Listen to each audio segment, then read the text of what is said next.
Thanks, everybody. On behalf of Dyngus Day Buffalo and Dyngus Day USA, we're going to give you the biggest pussy willow branch of the festival. Excellent. All right. Bravo. And now let the festivities begin. It's the Monday after Easter in an all-American town.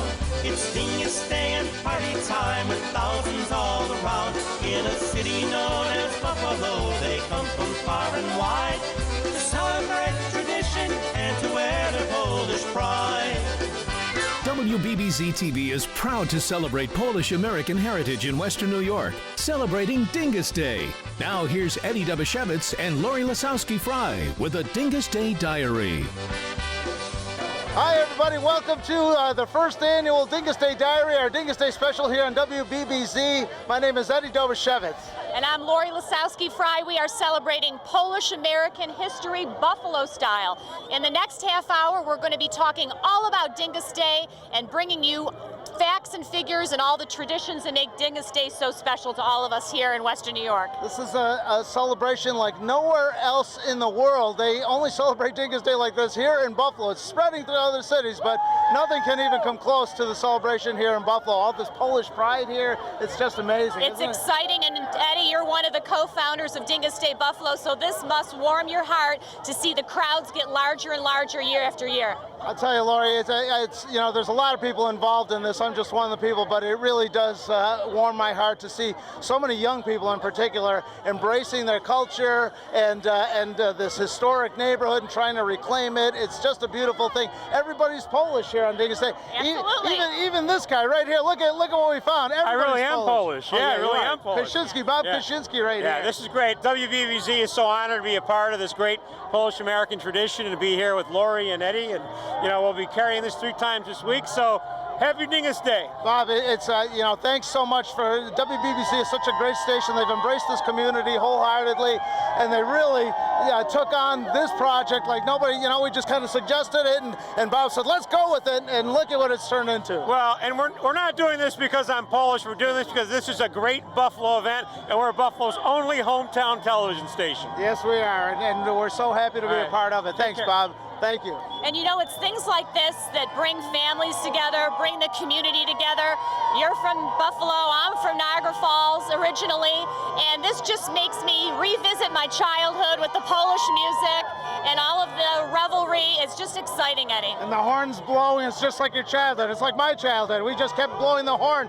Actually, you know, I grew up in this neighborhood, just a few blocks from here, so it's really, really great to see people reclaiming the neighborhood and embracing their heritage. It absolutely is. It's just the excitement is building and building, as you can hear, everyone. Right, but the celebration really began last night at the Leonard Post VFW in Cheektowaga with a lot of music and dancing, and when we come back, we'll talk to one of the originators of modern-day Dyngus here in Buffalo, New York, and how the whole thing started. And also, I'm going to take you to the Broadway Market, and we're going to learn about Dyngus Day traditions when we come back. And to wear their Polish pride.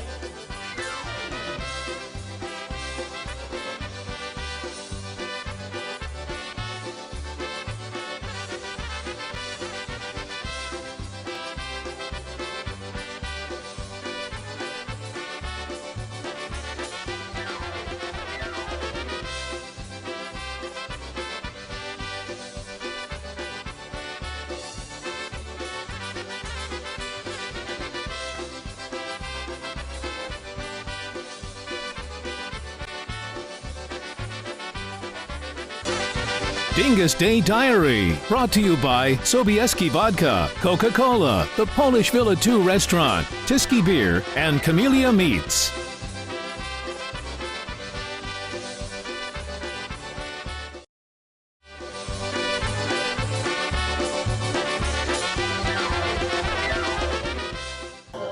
So we wanted to find out how this whole Dyngus thing really took hold here in Buffalo and how it came to be, how it started. So we went right to the source, and I'm not talking about the Easter Bunny. We went right to one of the people that started modern day Dyngus here in Buffalo to get the real scoop.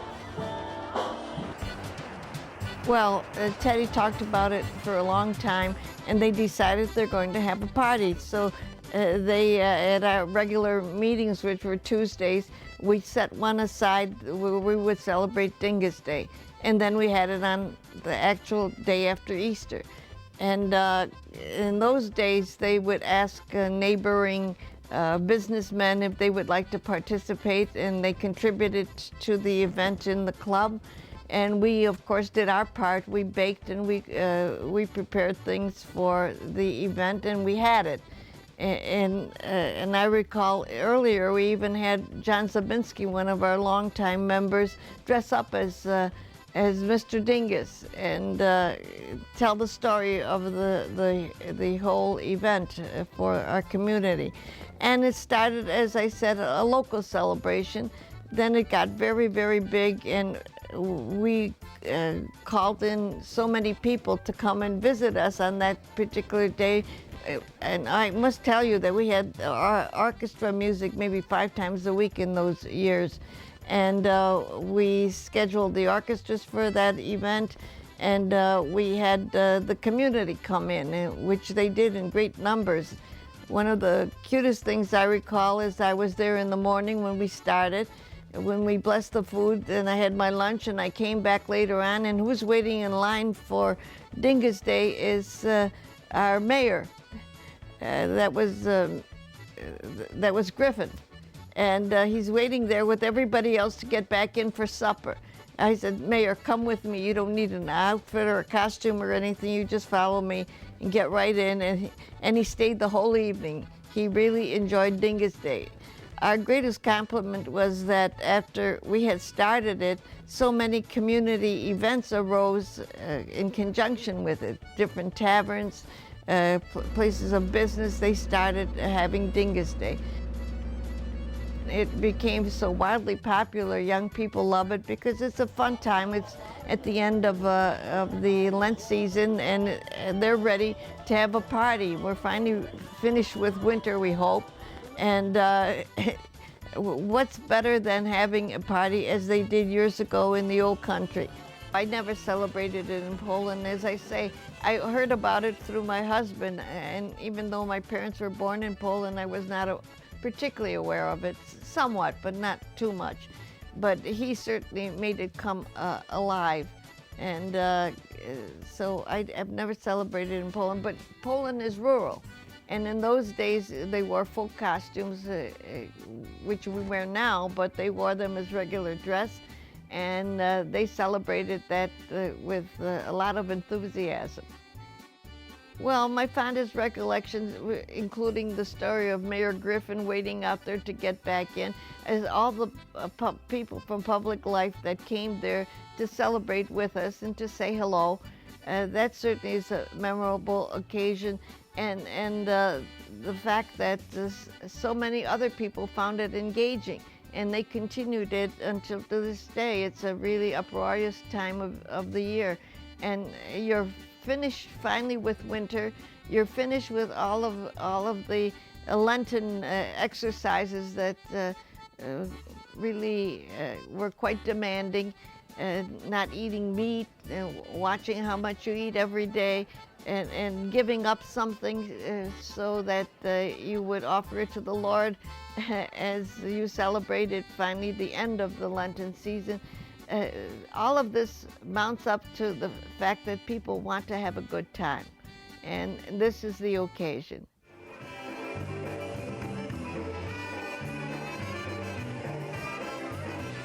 Dyngus Day Diary, brought to you by Sobieski Vodka, Coca-Cola, the Polish Villa 2 Restaurant, Tiski Beer, and Camellia Meats.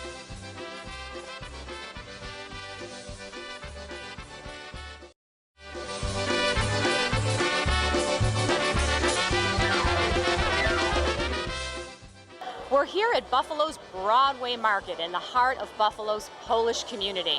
So many Western New Yorkers have come here through the decades, especially during holiday seasons like Christmas and Easter, but we encourage you to come down any time of the year because there are so many delicious foods and so many great items to look at and buy, and great people watching, of course. And another great thing about the Broadway Market is tradition, and we are going to be talking about Dyngus Day tradition, and I'm joined by Father Czesław Krysa from St. Casimir's Church in Kaisertown. Father Krysa, let's talk about some of the Dyngus Day traditions. Of course, we know that Buffalonians have celebrated this holiday after Easter, but did it start in Poland? Oh, it's originally in Poland. If you want to come and rediscover it, this is the place to be.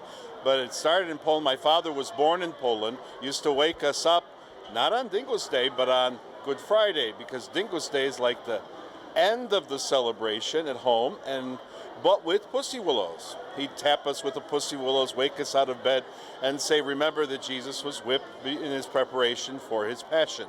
So the Dyngus Day is the real family, and it's become in Buffalo a whole community family, Western New York family gathering to ground and celebrating our identity, which begins all the way at the beginning of Lent, remember, with Punchki Day, where people come here for Punchki. Absolutely.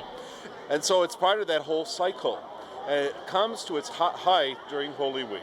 So the palms, the pussy willows, are the wake-up call for all of nature to get up. It's time to wake up, even though we had some Dyngus Day snowflakes outside this morning.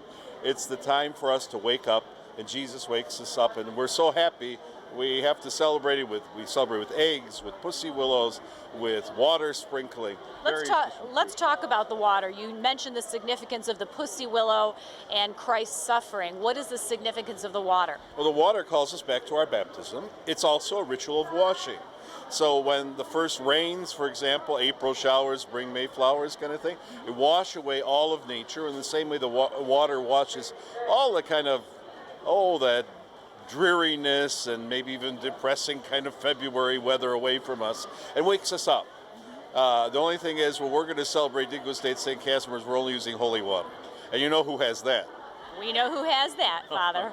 And let's also talk about the food, because we all love to eat, and after the season of Lent, it's a time to break bread and experience traditional foods. Talk a little bit about the significance of the food. Well, that's one reason to come here to the market, to get a round cross bread, because when that's blessed, that's a symbol of what we do at Jesus' table in church. So the cross on that round bread, we don't usually eat round breads the rest of the year unless we're a little fancy. But that's a sign of the fact that Jesus is with us. The other aspect of it is the egg. And the egg itself is a symbol of the tomb, like the hard rock of the egg. So we crack it open, and out of the egg comes the sunrise, and that's the yolk, the Easter sunrise. So all of this is a part of how we at home, in our own homes, in our wider community, remember that our faith, what we believe in, is not meant to be locked up in a church. We need to go there to remind ourselves the meaning, but we need to celebrate it at home in fun ways like pussy willow tapping, water sprinkling, and sharing eggs with horseradish. You have to have some horseradish before you have the chocolate. There's no resurrection without the cross. I agree with that wholeheartedly. Now, you're a Western New York native, Polish American. Have you noticed that the younger generations are embracing these traditions and wanting to carry on with these traditions that we grew up with? Well, I'll tell you a story. My classmate, a priest, came from Connecticut last year just to visit. And I said, let's go to Dyngus Day. And when he saw 50,000 20-somethings on this east side, having a good time, drinking their beer, because I hope they gave it up for the Lent before, having a good time with their pussy willows, walking from church to church, from hall to hall. And he said, I've never seen anything like this in the world. And it's hard to tell a Connecticut Yankee you can find something better outside of Connecticut.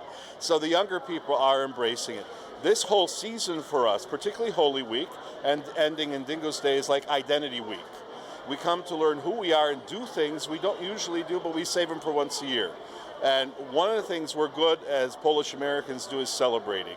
And celebrating both our faith and happiness and a little bit of prayer and abstaining as well, because you can't have one without the other.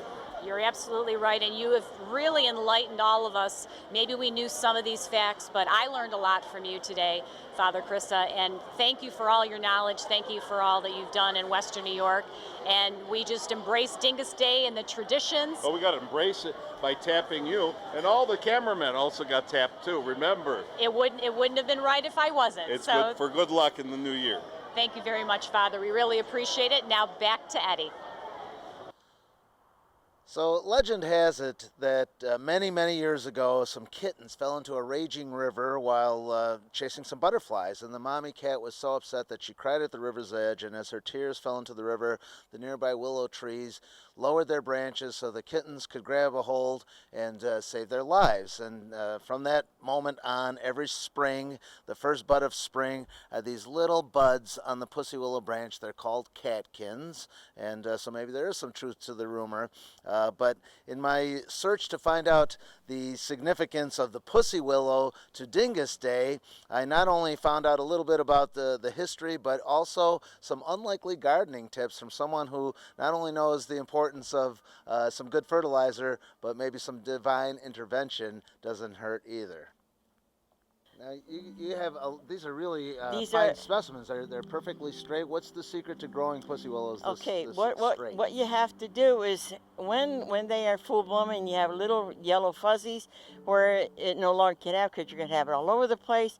You cut the limbs down as much as you can, lower them, so the next year they're going to come much straighter, as you have an example in our next pussy willow tree where you see the upright, you see them very large. What you do is you cut them all the way down. By next year, we get them very high, and you have the perfect pussy willows you could have. But we're not going to tell the boys that.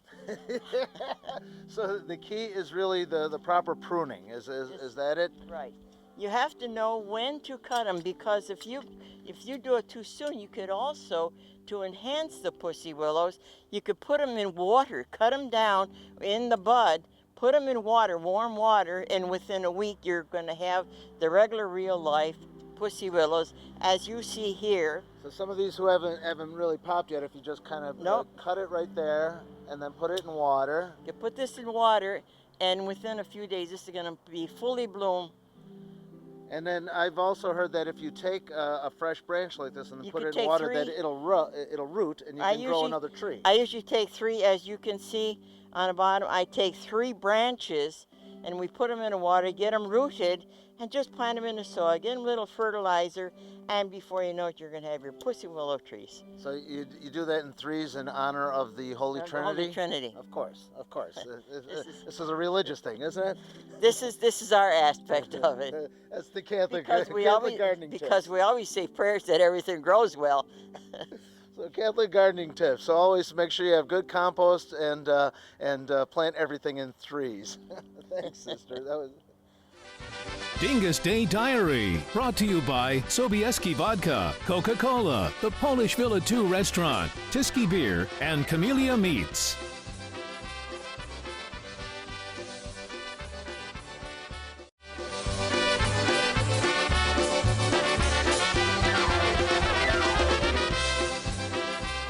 We're standing in the shadows of St. Stan's Church, which is the heart of Buffalo's Polish district, really where Polonia was born, right, Eddie? Buffalo's Polonia, yeah. This area in 1873 was all rural, flowing streams and orchards, and it was mostly owned by a German landowner. His name was Joseph Bork. He worked for the city, and he knew that Poles were coming into the area, but they weren't staying here because of the Erie Canal. They were moving westward towards Chicago, Cleveland, Milwaukee, and he thought, well, if I get a church to take up residence here, then people will create a community around it, and that's exactly what happened, and he wound up selling them homes. So he donated the land to a priest by the name of Pitas. He built a church, and this community sprouted up around it, and within a few short years, it became the second largest Polish colony anywhere in the world outside of Warsaw. What an amazing story. If not for Joseph Bork, we probably would not have the district that we have. Yeah, there's very few of the original houses remaining. Actually, they're being demolished left and right. But this is a great area, Lori. It has, not only does it have architectural and historical significance, but it has a lot of potential. We got these beautiful churches like St. Stan's. Corpus Christi is just a few blocks from here. You have the Central Terminal in this area, Buffalo's only year-round indoor public market and the Broadway Market, and a business district that really rivaled downtown for decades, that's still fairly intact, and you have housing that's extremely inexpensive. There's a lot yet to be said about this area and its reinvention. Look at the city of Buffalo and all of the development and the apartment buildings, and so it would only be natural that that development would extend here to Buffalo's Colonia district. No question. And, you know, who would have thought that the power of the pussy willow would bring people back into this area? But that's exactly what's happening. You know, this whole Dyngus thing started bringing people into the area by the thousands, even if it's only for a few times a year. But they come in here, they see what's going on, and then they come back throughout the year. And, you know, it's the power of the pussy willow might be the thing that saves Polonia yet. Absolutely. We haven't seen the last of Polonia, so stay tuned. Dyngus Day Diary, brought to you by Sobieski Vodka, Coca-Cola, the Polish Villa 2 Restaurant, Tiski Beer, and Camellia Meats.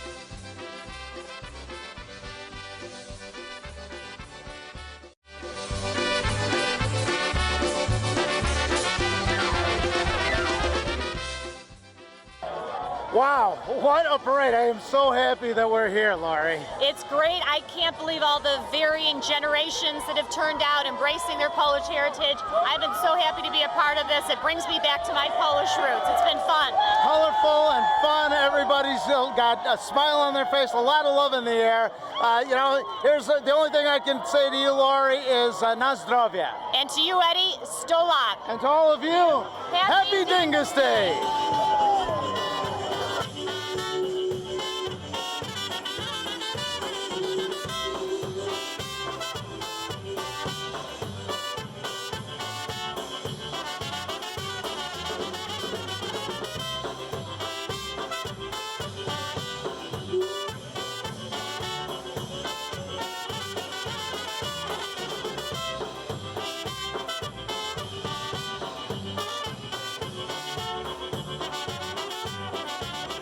Down in South Louisiana, there's a party once a year when all that Cajun music makes you smile from ear to ear. And up in New York City, at a place they call Times Square, they gather by the thousands just to celebrate the year. These are festive celebrations, well known by one and all. Like the Irish on St. Patrick's Day, they party till they fall. There's another special day, it comes but once a year. It's in the Nickel City, and Dyngus Day is here. Come on and sing it. It's the Monday after Easter, and it all